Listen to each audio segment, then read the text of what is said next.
Assalamualaikum warahmatullahi wabarakatuh. Mohon izin Bapak Danardono selaku pengampu mata kuliah geologi.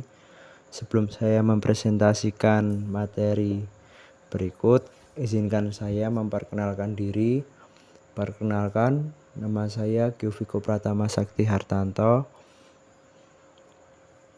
kelas A, semester 1, Prodi Geografi, Fakultas Geografi dengan NIM E1240024.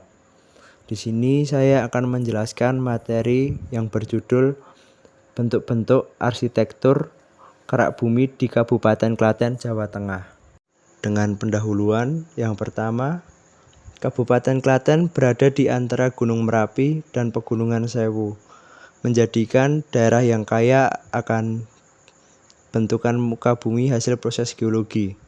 Yang kedua, proses-proses alam baik dari dalam atau endogen maupun dari luar atau eksogen mempengaruhi morfologi atau bentuk-bentuk permukaan bumi di daerah Klaten. Proses pembentukan bentuk arsitektur kerak bumi di Kabupaten Klaten. Yang pertama, proses endogen, termasuk vulkanisme atau aktivitas gunung berapi, tektonisme atau pergerakan lempeng tektonik, dan gempa bumi. Proses ini membentuk struktur-struktur baru di dalam bumi.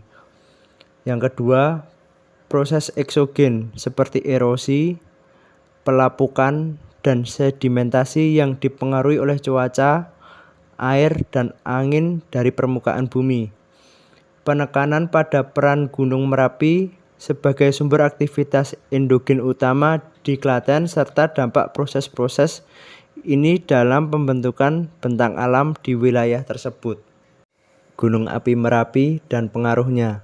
Yang pertama, Gunung Merapi adalah gunung api aktif yang memberikan dampak signifikan pada geologi dan ekologi Kabupaten Klaten. Yang kedua, aktivitas vulkanik Merapi membawa abu vulkanik, lahar, dan material vulkanik lainnya yang dapat memperkaya tanah namun juga menimbulkan resiko bencana seperti erupsi dan banjir lahar.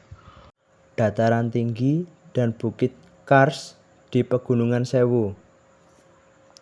Yang pertama, Pegunungan Sewu di selatan Klaten merupakan daerah kars yang kaya akan batuan kapur. Yang kedua, bentuk kars terbentuk melalui pelarutan batu kapur oleh air hujan yang bersifat asam. Ini menghasilkan bentukan seperti bukit kapur, dolina atau cekungan, dan gua bawah tanah.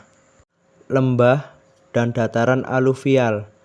Yang pertama, Klaten memiliki dataran aluvial yang terbentuk dari endapan sungai yang merupakan lapisan tanah subur yang mendukung sektor pertanian. Yang kedua, sungai-sungai seperti Sungai Dengkeng mengalir melalui wilayah ini, membawa serta endapan lumpur dan pasir yang berkontribusi pada kesuburan tanah. Fenomena geologi lainnya. Yang pertama, selain bentuk besar seperti gunung dan dataran, terdapat fenomena geologi lain di Klaten seperti sesar atau rekahan batuan dan longsor. Yang kedua, aktivitas tektonik dan curah hujan yang tinggi menjadi faktor utama terbentuknya fenomena ini, yang sering kali juga menjadi resiko bencana bagi masyarakat. Dampak bentuk arsitektur kerak bumi terhadap kehidupan sosial dan ekonomi. Yang pertama, bentuk-bentuk arsitektur kerak bumi di Klaten memberikan dampak positif, seperti wisata geologi yang menarik wisatawan dan meningkatkan hasil pertanian karena tanah subur. Yang kedua, namun tantangan yang ada seperti potensi letusan gunung Merapi dan kekeringan di wilayah kars memerlukan perhatian dan mitigasi. Upaya mitigasi dan pelestarian alam. Yang pertama, mengingat resiko bencana di Klaten, ada upaya mitigasi seperti pemantauan aktivitas Merapi, upaya konservasi di kawasan kars, dan penanganan resiko longsor. Yang kedua, masyarakat dan pemerintah memiliki peran penting dalam menjaga kelestarian wilayah Klaten. Yang ketiga, wisata geologi yang berkelanjutan menjadi salah satu upaya pemanfaatan potensi alam tanpa merusak lingkungan. Kesimpulan dan penutup. Yang pertama, slide terakhir ini menyimpulkan bahwa Kabupaten Klaten memiliki bentuk arsitektur kerak bumi yang unik berkat aktivitas vulkanik dan proses pelapukan di kawasan kars.